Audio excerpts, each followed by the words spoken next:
The year was 1945. The war in the Pacific had left millions scarred, and among the most tragic chapters were the lives of Allied prisoners held in Japanese captivity.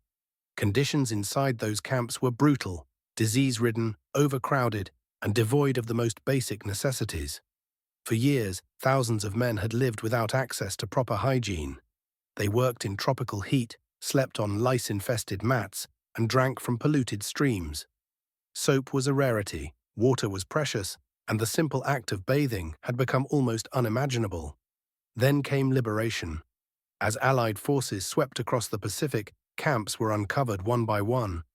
What soldiers found shocked the world. Emaciated men, skin covered in sores, hair crawling with lice, and clothes stiff with months of sweat and dirt. The prisoners themselves were hollow-eyed, gaunt, yet alive. And when the gates opened, something remarkable happened.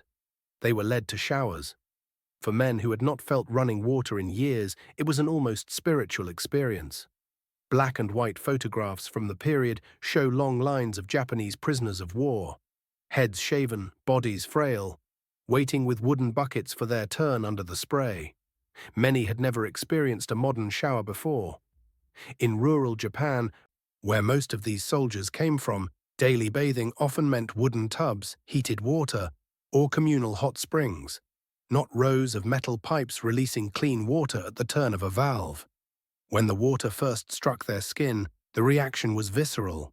Some laughed uncontrollably, others wept silently. Hardened men, broken by war, found themselves overwhelmed by something as simple as cleanliness. For them, these showers were more than a routine. They were a revelation. Survivor accounts tell us how transformative it felt. Prisoners described standing motionless beneath the flow, letting the dirt, sweat, and despair wash away. They spoke of the feeling of lice loosening from their scalps, of infected sores being rinsed clean for the first time. For years, disease had been their constant companion. Dysentery, malaria, tropical ulcers, all worsened by filth, had claimed countless lives, and now, with water running over them, they felt human again. Medical officers who documented these moments wrote about the shock in the prisoners' faces as though they were witnessing modern technology for the first time. In truth, many were. Japan of the 1940s was still a nation of contrasts, modern in its military ambition, yet traditional in its everyday life. A communal bathhouse was familiar. A row of mechanical showers, lined in military precision, was not. For the Allies, the act of giving POWs showers wasn't only about hygiene, it was symbolic. It marked the end of their captivity, a return to dignity, and the first step toward recovery. Film reels from the time captured these moments, showing men scrubbing themselves vigorously, their gaunt frames bent beneath the flow of water, their faces half lit with relief. But there was another layer to this story. For the Japanese prisoners, humiliation mixed with relief. To be stripped down, lined up, and washed under the eyes of their captors was a reminder of their defeat. Yet even through shame, most understood its necessity. Disease was rampant, and in order to survive transport, medical checks, and eventual repatriation, hygiene was essential. Historians note that for many Japanese POWs, this was the first time they grasped the scale of Allied resources. Where their own camps had been short on soap and water, here was abundance, organized, efficient, and modern. The showers became a stark metaphor, a defeated empire meeting the overwhelming power of modern industrial war. And yet, for the men themselves, the symbolism mattered less than the sensation. For the first time in years, they felt clean.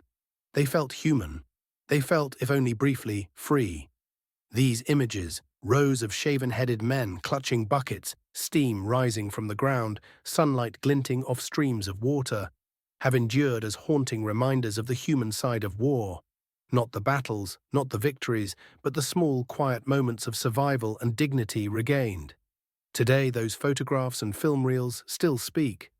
They remind us that beyond politics, beyond empires, beyond victory and defeat, there were men, ordinary men, who discovered hope again, not in a speech or a flag, but in the simple act of standing beneath a shower. And that is why, in the annals of history, this moment matters. It wasn't just about hygiene, it was about humanity. Before we end this story, let us know in the comments where you're watching from. We'd love to hear. If this story touched you, don't forget to like the video, subscribe to the channel, and let us know how you feel in the comment.